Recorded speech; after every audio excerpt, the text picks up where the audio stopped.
Hello, everyone. My name is Sylvain Lézé from the Department of Aeronautics at Imperial College London, and this is the new episode of the Turbulence at the Exascale podcast. If you are not familiar with the podcast, we are trying to gather the view of the scientific community regarding exascale computing for turbulence research, and we are trying to identify the challenges and opportunity that will come with exascale computing. So the podcast is part of the UK initiative called ExCALIBUR, which is the UK answer to the transition to exascale computing. And it is led by the Met Office, by the UK Atomic Energy Authority, and by the UK Research and Innovation. And its aim is to deliver research and innovative algorithm development to harness the power of exascale computing. I'm leading a working group, part of the ExCALIBUR project, on turbulent flows, and I'm also, of course, connected with the UK Turbulence Consortium, and this is why we are doing this podcast. So today, I'm very pleased to say that our guest is Chris Maynard, who is working for the Met Office and for the University of Reading. At the Met Office, is a member of the High Performance Computing Optimization team, and at the University of Reading is a member of the Advanced Computing for Environmental Science group in the Department of Computer Science. His expertise is in scientific programming, parallel programming, optimization, and numerical algorithm. And so thank you very much for joining us today, Chris. Good afternoon. Yeah, good afternoon. Thank you for inviting me, Sylvain. It's my pleasure. And without further introduction from myself, we are going to start. And for those who don't know you very well, please can you tell us a little bit more about yourself, where you are from, what you have studied, and how did you end up at the Met Office and in Reading at the same time? Yes, well, indeed.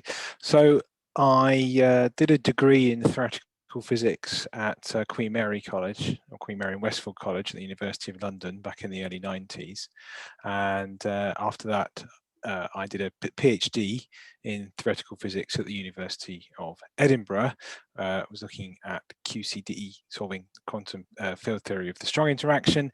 To do that, you use a theory called lattice QCD, and that naturally involves lots of computation. So I've always been interested in computation and how you compute something, and how you solve a theory rather than perhaps developing a new theory. I've always been interested in computing that. So after doing the PhD, which was looking at the origins of matter using HPC, I did a couple of postdocs in Edinburgh, continuing on with QCD. And then after that, I joined the Edinburgh Parallel Computing Centre, because to me, it's also interesting that a lot of the methods and techniques are applicable across multiple science fields, and there's also links mathematically between the different fields of science. The solving of PDEs is common, and how those PDEs are represented seems to be common across quite a large number of fields, and I found that very interesting. So I was at EPCC for 7 years, and I worked on a number of different projects on different science in different science domains, but often looking at very similar sorts of solutions using solving PDEs, typically often writing solvers and things like this, and also extended my knowledge of parallel computing at EPCC, so I learned a lot there as well. And then the opportunity came up to apply for a job at the Met Office. I found out the Met Office was starting to write a new weather and climate model from scratch, and that's a real opportunity. People don't do that very often, so that was a really exciting opportunity. So I moved to the Met Office, and the Met Office is based in Exeter in Devon, which is actually where I'm from originally. So it was kind of moving back home. So a nice parallel for me is I moved to Devon when I was a small child with my family, and I moved back to Devon with my young family when they were a similar age. So there was a nice symmetry for me.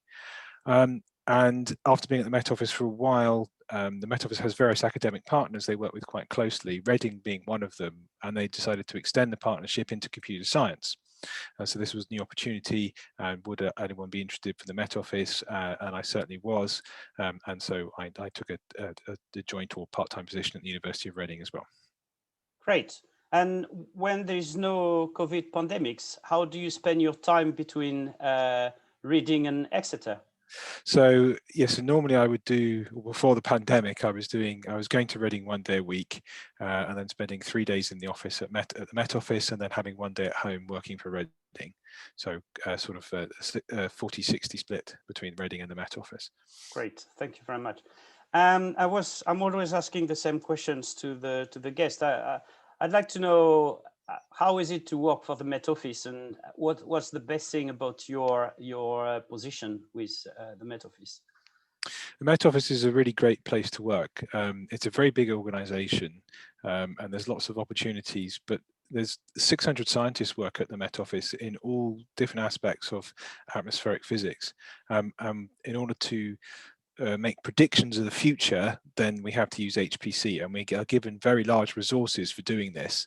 So as well as having the world leading experts in different aspects of weather and climate, we are given world leading facilities of HPC to do this, and it makes a real impact on people's lives. So the impact is something that's really exciting, and that was something that was a big draw for me about joining the Met Office, was applying the things that I'd learned in other fields to weather and climate, and actually having a really big impact. And that's very exciting, I think. And I think a lot of people at the Met Office feel that they really do like the fact that what they do does make a difference to a lot of people, both whether it's a weather forecast or in the field of climate prediction as well.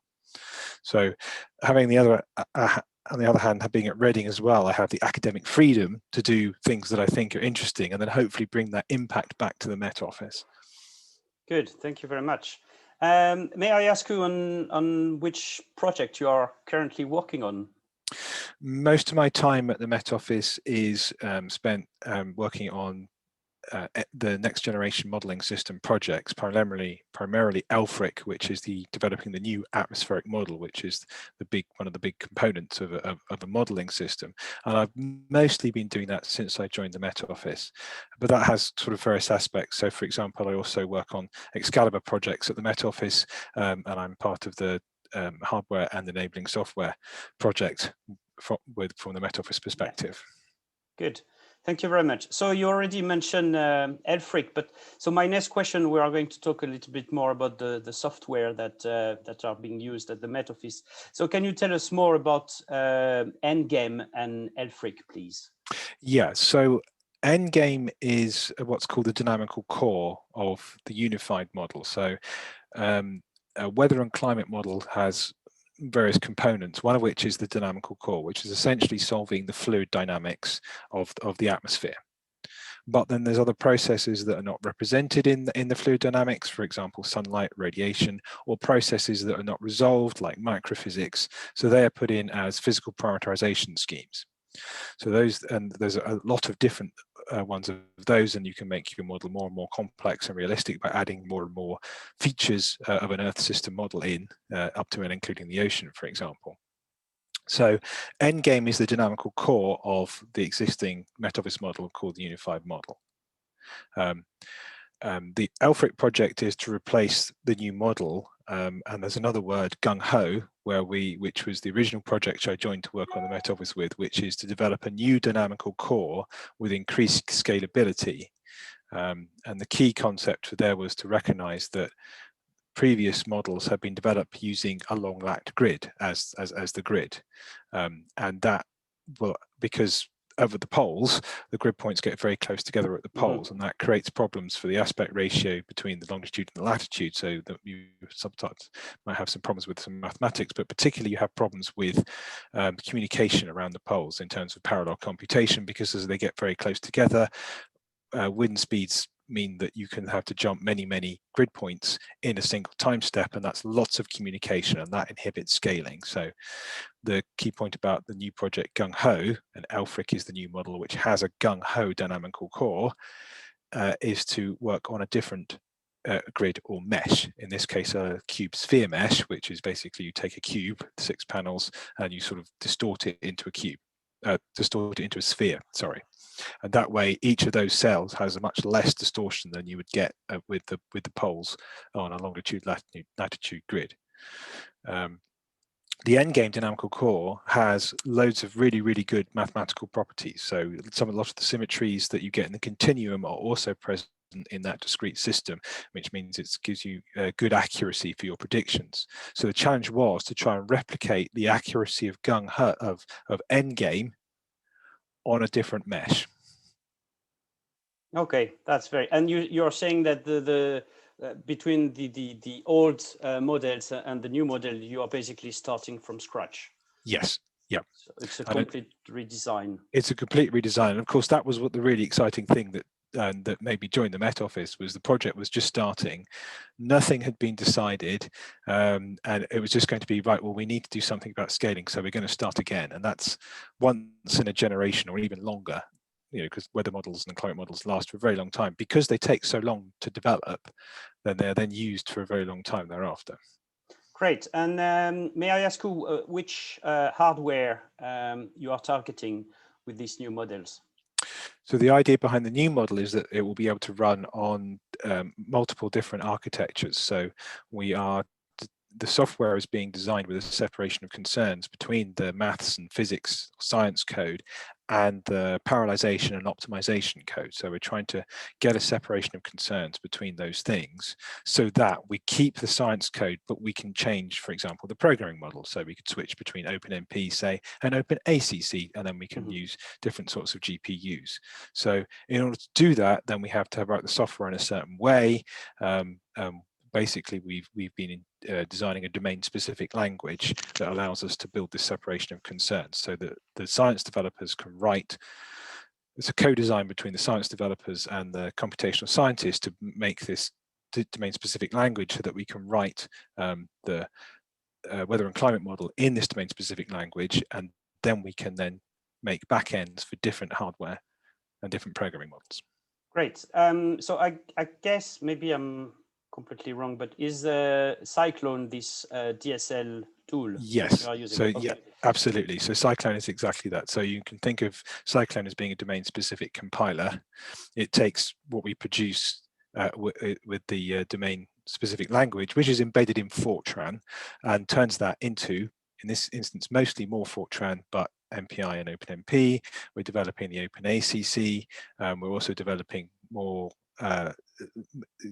backends which are much further away from Fortran, for example, moving into OpenCL, and then we can look at, as an experimental project, looking at targeting the FPGA tool chain from there.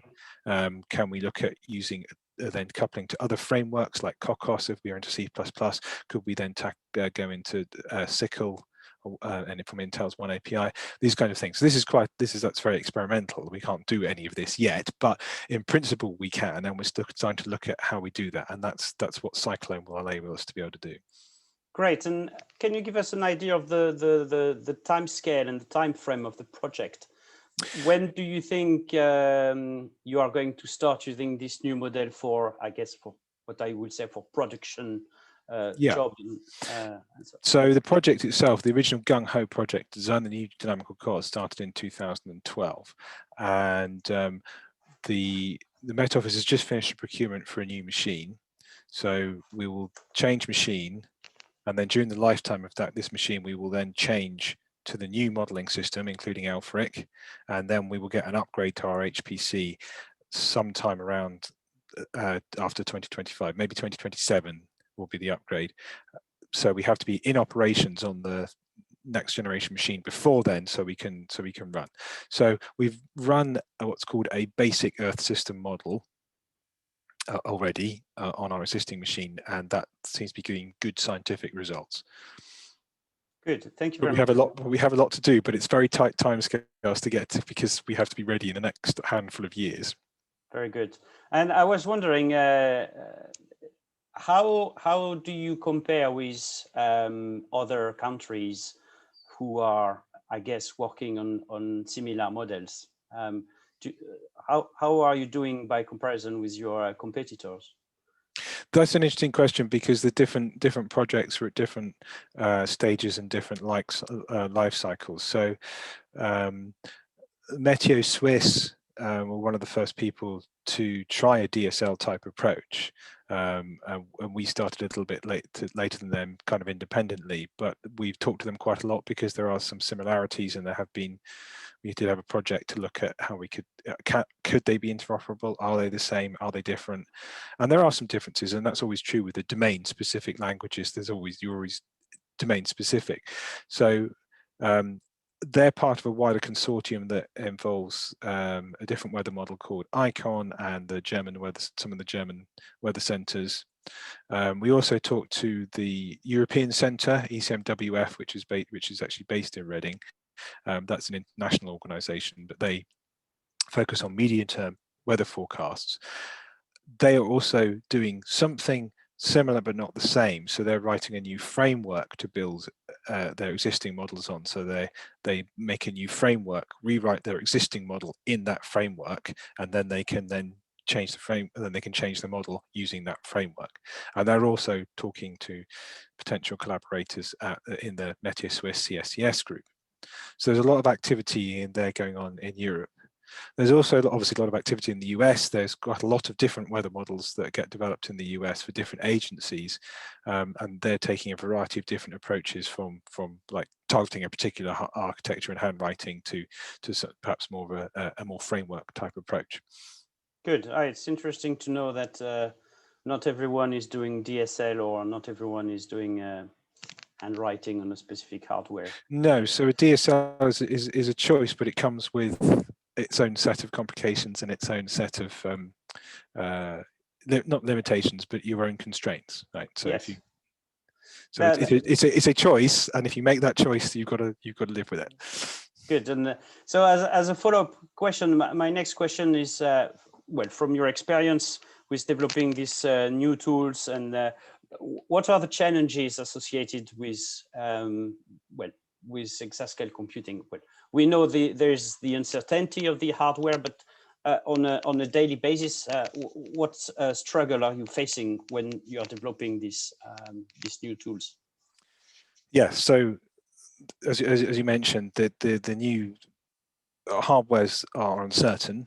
We know some things about, for example, GPUs, but there are other sorts of processors that get developed. We don't necessarily know what they all are. They evolve very rapidly. So due to the lack of scaling of Maynard scaling, we can't make a faster processor. So we just make our processors much more complicated, much more parallel, and have many more of them. So you have this rapid innovation in the hardware space, a great increase in parallelism and complexity, both on node and from how we put all these nodes together.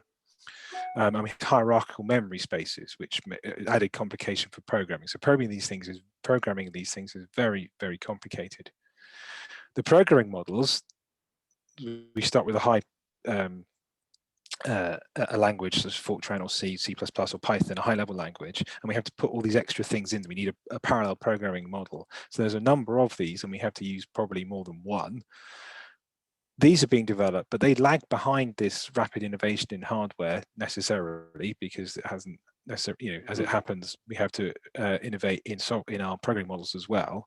But also, these things are moving rapidly. The programming models are moving rapidly. So targeting these things is it's a moving target. It's not a static. You don't know what it is you're going to have to do. So that's the real challenge, is the moving target. And particularly for something like a weather and climate model, which is going to it takes 10 to 15 years to develop. Over the lifetime of that 10, 15 years of development, the hardware and the software is evolving rapidly underneath your feet. So that's the real challenge. Great. Thank you very much. That's very, very interesting. I have a more general questions. I mean, you have been working for a long time for the Met Office and for PCC, and also you have this position in Reading. And I would like you to tell us about how do you think the scientific community in the UK is ready for the transition to exascale computing, or you have people that are definitely ready and people that are definitely not ready, or what's your view on that and your feeling? I think it's a mixed picture.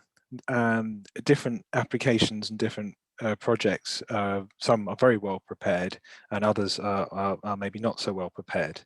And there's multiple reasons for that, I think. And one of them is that in order to do this, we have to exploit more parallelism. And typically science codes will try and exploit data parallelism. So that means go to higher resolution. That means you have more particles, or it's that kind of thing to increase the accuracy of your calculation. But if that's not the limiting factor in what you're trying to do, then a much bigger computer where you can do much higher resolution is not necessarily the thing that helps you. And so the driver to exploit that is then perhaps not so strong. I mean, it's still a problem because you don't have a faster computer. So what are you going to do? But if that's not a clear driver for scientific innovation, and it isn't for some things, then that's kind of harder to motivate the move to higher resolution. So in the weather and climate domain, for example, if I have higher resolution, yes, I can get a more accurate forecast.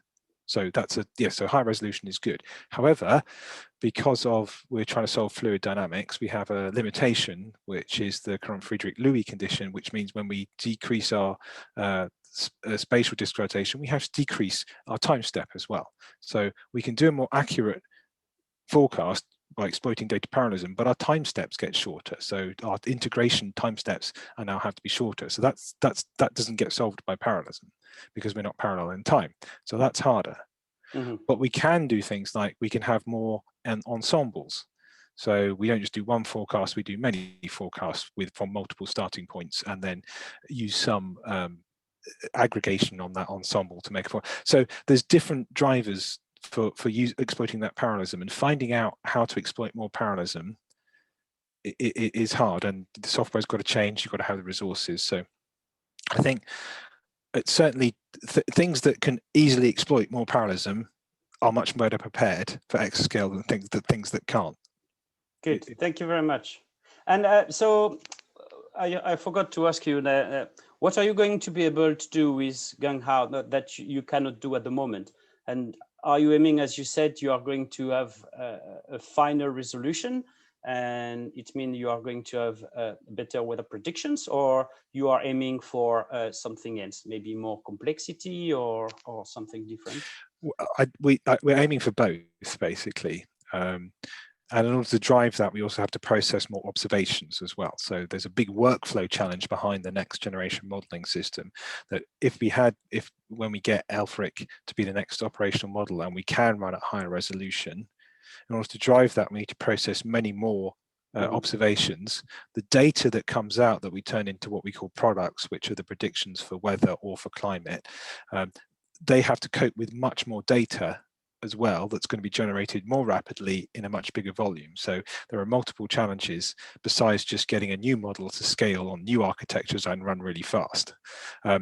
So yes, we will be interested in higher resolution. We will be interested in models that have higher complexity. And those two things don't necessarily look the same. So that's another challenge for how do we do that. So the gung-ho idea of changing the mesh to increase scalability will help us with higher resolution. And that's certainly of big interest to the Met Office. But we also have to think about how do we exploit higher complexity, which might be doing more of these physical parameterizations or having more things in those parameterizations. And that sort of parallelism looks like it might work quite nicely on a GPU, where we have many highly threaded parallelism. But they're two different sorts of things. So we've got to do both things in the model. Great. This looks like it's quite challenging, I guess. My next question is, I want to ask you if you're happy with the current hardware that are going to be made available to you, and if you're not happy with the hardware, what would you change in the ideal world? Are you happy with the memories? Are you happy with the performances, the energy consumptions, or you would like something to change to fit your needs? Yes. So the big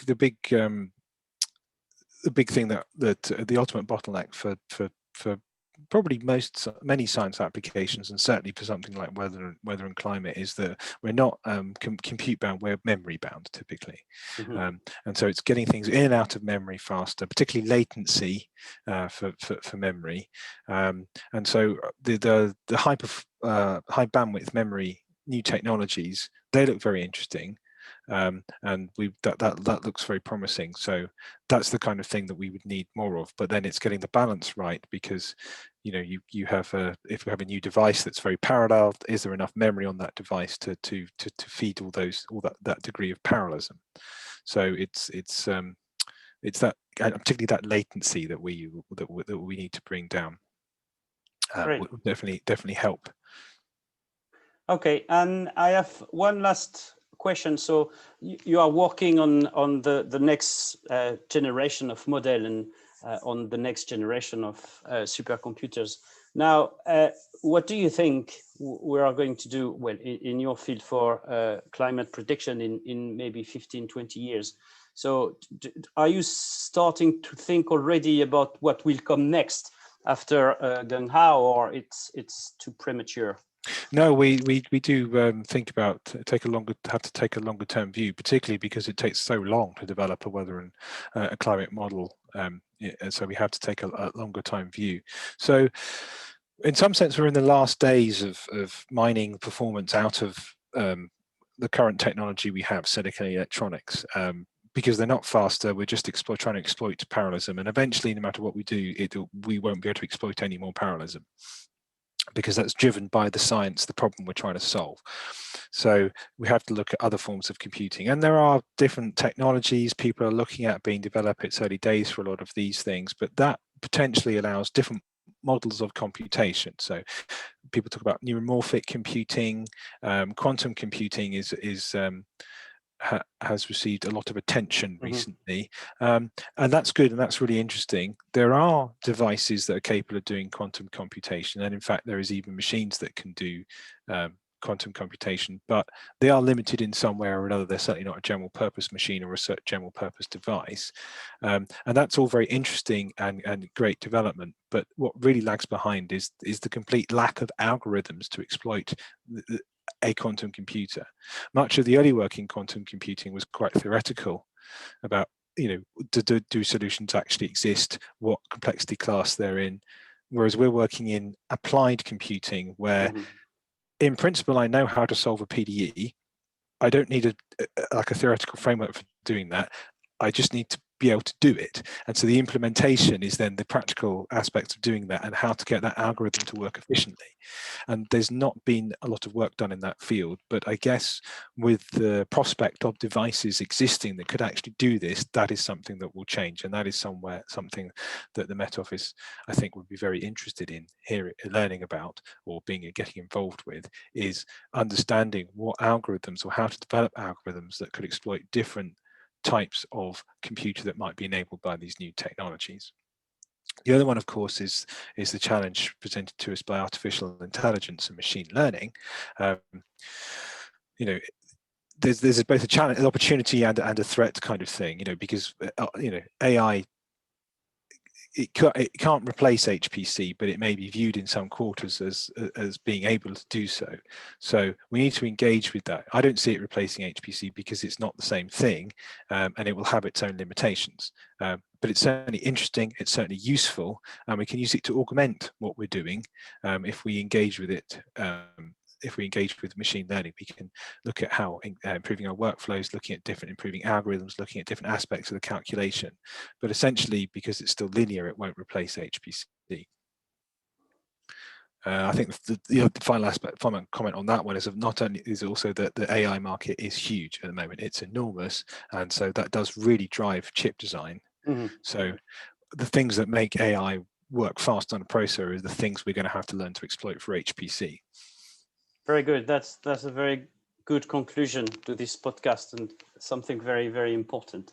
So thank you very much, Chris, for your time and for your inputs for the podcast. And of course, we would like to wish you all the best for your work on this new, very exciting model for weather prediction that you are working on. So thank you very much. Great. Thank you for having me.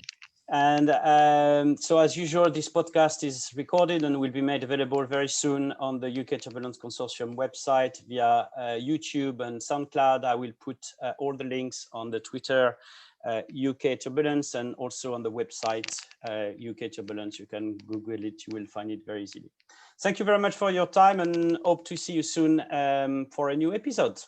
Bye-bye.